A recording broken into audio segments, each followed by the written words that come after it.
Good afternoon, everybody. You know what time it is. It's Jared time here. Coming with you to get on these airways to talk about what's going on in the world, current events, and politics, all from my perspective, Catholic perspective. Anyway, I want to thank everybody for showing the support on the last video, SB 145. I appreciate the love, the comments. And I also appreciate those who disagree with me and left a comment. It was nice having a dialogue. I appreciate most people were respectful, and that's all I ask for. Is you don't have to agree with me, but don't call me a name or don't call the people in my comments a name, and just be respectful. Anyway, I wanted to talk about this in the news. I'm a little late on since it came out on over the weekend, but the CDC and the 6% death rate. Now, when I saw this, I automatically thought, yeah, that's unsurprising to me. And maybe for a different reason than many conservatives have thought. Even Trump retweeted this 6% death rate, CDC, yada yada, and for whatever reason, Twitter took it down. It shows that they're really just trying to censor anything the president says, and they're the ones that are claiming that it's false information. Fine, if it's false information, leave it up there, but I don't know why they got to take it down unless they really want to be seen as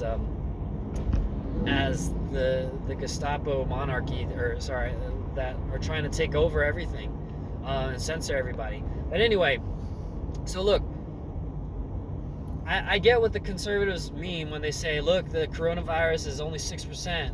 So out of 180,000 people, 6% of that is what, around 10,000, less than 10,000 people have died solely from coronavirus. And I get where that sentiment has come from. Look, I've been saying that the coronavirus is the reaction to it has been way overblown. I don't think we should have done what we should have done from the very beginning, right? Like, it just seemed it didn't pass the smell test. And if you've seen my videos on this channel so far, you know that I've been going hard on at least America's policies. I did talk about New Zealand the other day, and I didn't get too much watches, but look, you can't slow the spread of a virus that's already widespread, first of all. Secondly, we've never done anything like this in the world, right? We've never locked down an entire country, entire states, to try to stop the spread of a virus. We've never quarantined healthy people because they might have asymptomatic spread of this virus. Even though, by the way, the CDC has also claimed that asymptomatic spread is very rare. Whatever. Well, I guess we'll disregard that. But the point of that is we don't know what the ill effects are of a lockdown, of a extended lockdown, and of a worldwide lockdown. So the lockdown, again, has been killing people more than the virus has, at least in my perspective. When you look at the death rate for the coronavirus, the highest death rates are always during the lockdowns. And so what they're going to do is they're going to say, well, look, we opened up in the summer while we were still in the first wave and the cases and deaths were going down, but now the cases are going up. So you're going to see the deaths starting to go up, which I never trusted that to begin with, even before the CDC came out with their 6%. Because here's the thing, I understand at least that there were comorbidities were a major factor when it came to who dies and who lives from the virus, right? They said that the elderly were more susceptible to or more at risk, and those with underlying health conditions, diabetes, heart disease, all these other things that Americans already suffer with because of our poor lifestyle habits. So we already knew that the virus would be deadly to a certain group of people in this country. Yeah, we shut down everybody, right? And then we were also emotionally bullied into saying, well, if you don't wear a mask, if you don't socially distance, you're gonna kill someone's grandma, your grandma, someone's grandma. And that's just emotional bullying, in my opinion, and it's fear mongering and all that stuff. So going back to the 6%, I understand 94% of the people are going to have underlying health conditions, right? The question I have for these numbers is, how are they even counting the deaths in the first place? You know what I'm saying? Like, okay, so this is another thing the CDC came out with a couple months ago, and that's the antibody tests are inaccurate in a sense that the common cold is a coronavirus. You understand? So the common cold, if you ever had it within the time that you get the antibody test, I don't know how long it is, maybe it's a few months, right? So say you had a cold in March or whatever, and you had the antibody test in June. It would say, oh, you may have tested positive for the coronavirus, but that's because you have a cold. Now, say you're dying. Say you're one of the 180,000 that died in the U.S. Maybe they did an antibody test on, I don't know, 10% of them, and 10%, maybe 5% of those had the antibody testing positive for a coronavirus, but that coronavirus was a cold.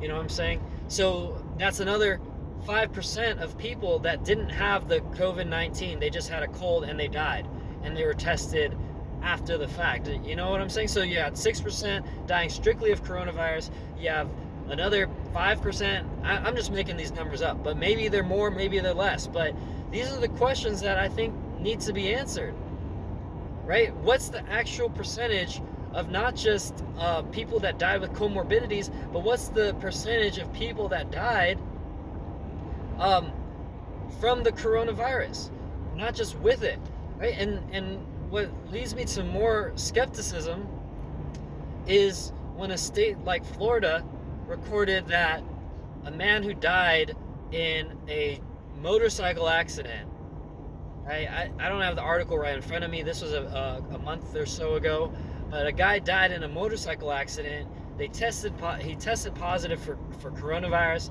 so they put him down in the coronavirus deaths. Obviously, that is absolutely ridiculous, right? Like, does that not raise an eyebrow to somebody?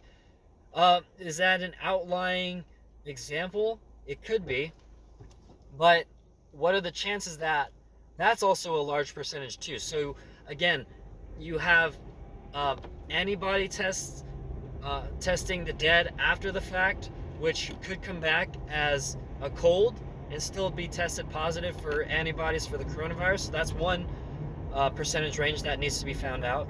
And then two, there needs to be the percentage of those that died of something that's not even related to a respiratory illness, not related to a comorbidity, simply died, and they also were tested with COVID-19, and yet they're going on the death certificates.